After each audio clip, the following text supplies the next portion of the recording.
Hey, good morning, and welcome to the second in the series of my posts on UK living.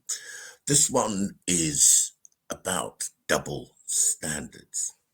The funny thing is that the more you tell falsehoods, the bigger the falsehoods you have to tell going forward to support the previous falsehoods. And secondly, all lies, all falsehoods have a sell-by date, and the more you go beyond the sell-by date, the credibility date of that falsehood, the more you're being required to create ever more fanciful justifications for the original pork pie, the original lie that was told. And it seems that this is something which has increasingly become a feature of our lives in the United Kingdom. And it's one of double standards. But before anybody thinks that I'm flagellating the UK unnecessarily or unfairly, let me say this quite clearly, that actually what happens in the United Kingdom is a cipher for what is going on in all parts of the world, in the global north, also in the global south. We have this phenomenon with double standards. It just manifests in the UK in a particular way. Now, take, for example, our Prime Minister, Liz Truss. To be honest with you, in all my life in the United Kingdom, I've never come across a person who inspires one with confidence and authority less than this current Prime Minister. She really does struggle.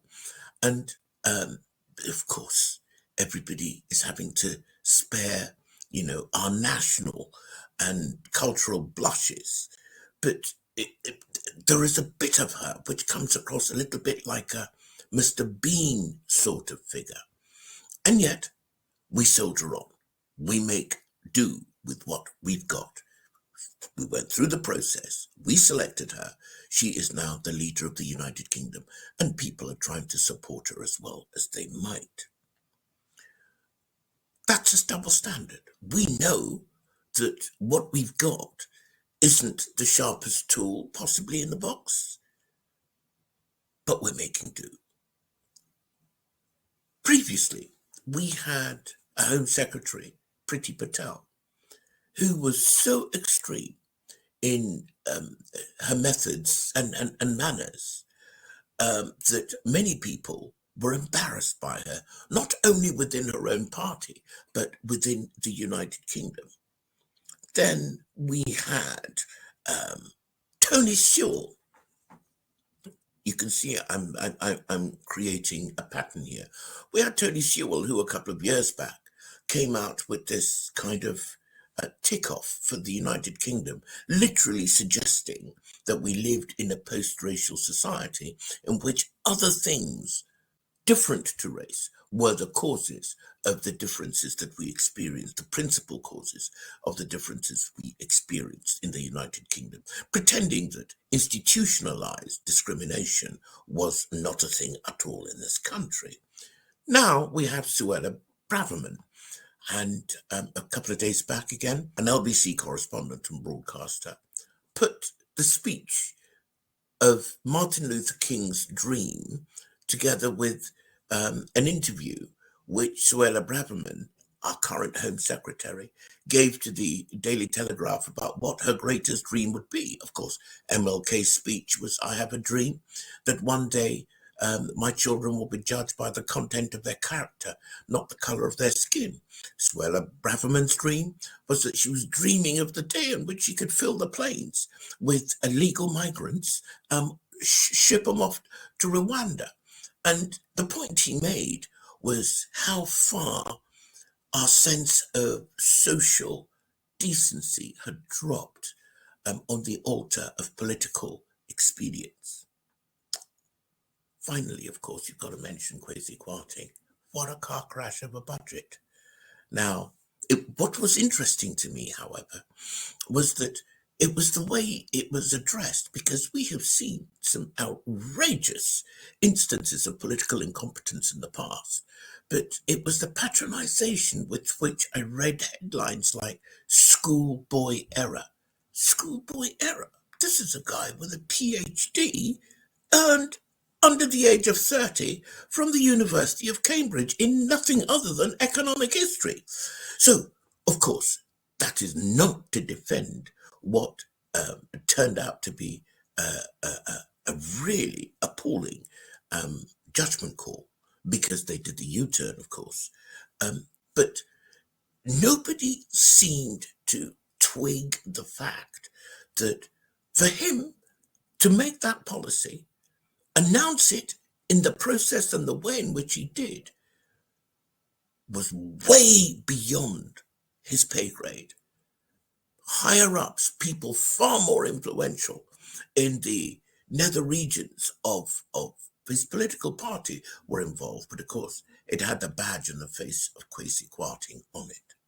And the point I'm coming to, the connection between all of these things, Priti Patel, Suella Braverman, Tony Sewell, Kwesi Kwarteng, is that what's really curious is that the immigrants are still doing the dirty jobs. I tell you this, I cannot imagine a person of European origin making the kind of statements that Priti Patel used to make about immigration. They would be laughed out of court. I mean, it's kind of almost not as bad, but almost redolent with the bile of the Rivers of Blood speech, famously made by Enoch Powell, which I was told I was too young I was too young at the time to kind of digest it, but I was certainly told about it by my father, no less. Now, the other thing with Tony Sewell, if you had a person of European origin making the kind of assertions he was making with his race relations or race in Britain report, they'd have been laughed out of court. Likewise, if a person of European origin had made the comments that Suella Braverman had done, I mean, it would have gone down like a lead balloon. But their parties sanctioned those comments. And so what's happening, particularly in light of the car crash, that was the Windrush catastrophe, what they've learned is that if the immigrants are making these tough, nasty, unpleasant calls, it's something that people can somehow live with. And if it is a real car crash, of course, it was one of them who did it. The outtake for me is that Mr. Kwarteng must take responsibility for the actions that he's made.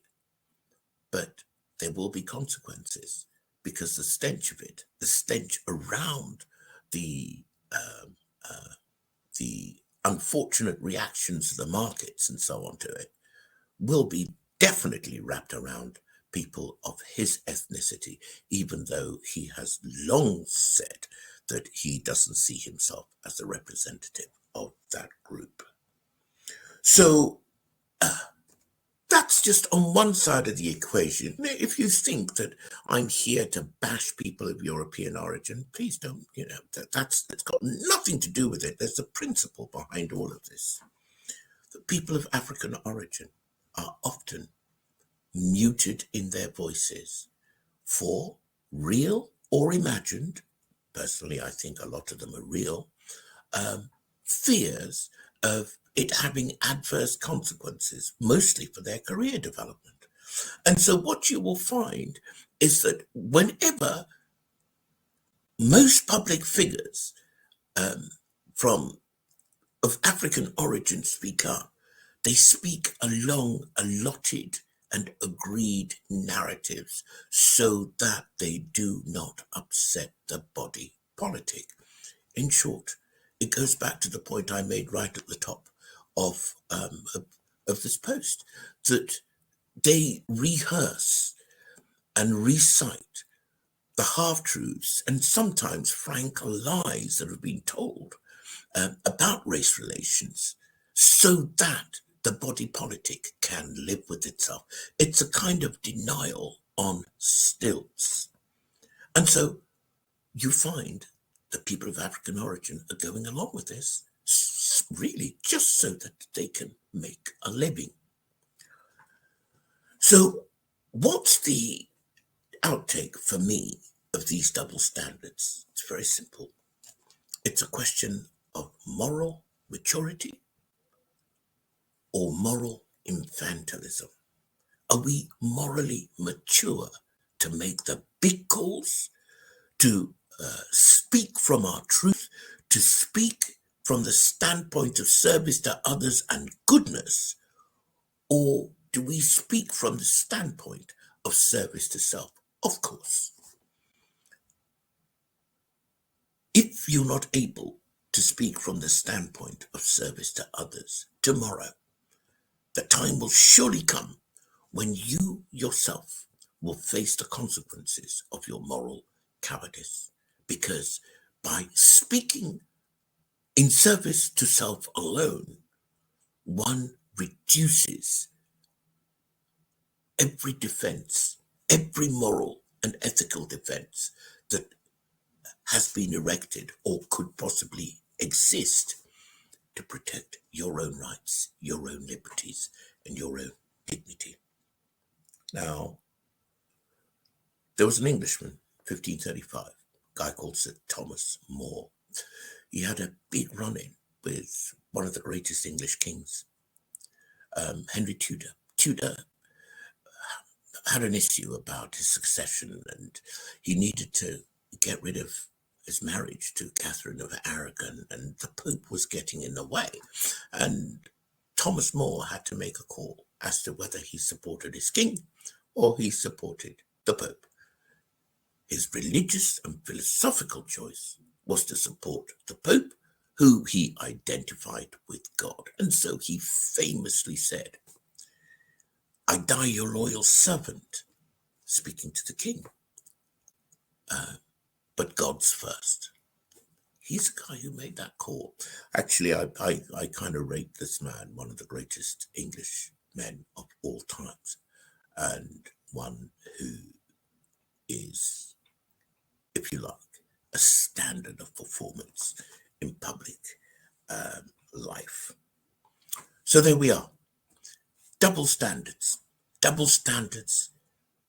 as an expedient to us living comfortably have become the lingua franca of living in the UK at this time. But it's not just the UK, it's the world at large. Question is, are we going to be morally mature or morally infantile? Thanks so much for watching. Please subscribe to the channel and share your comments below. By all means, share this post if it chimes with you. Thank you so much for listening. Have a great day.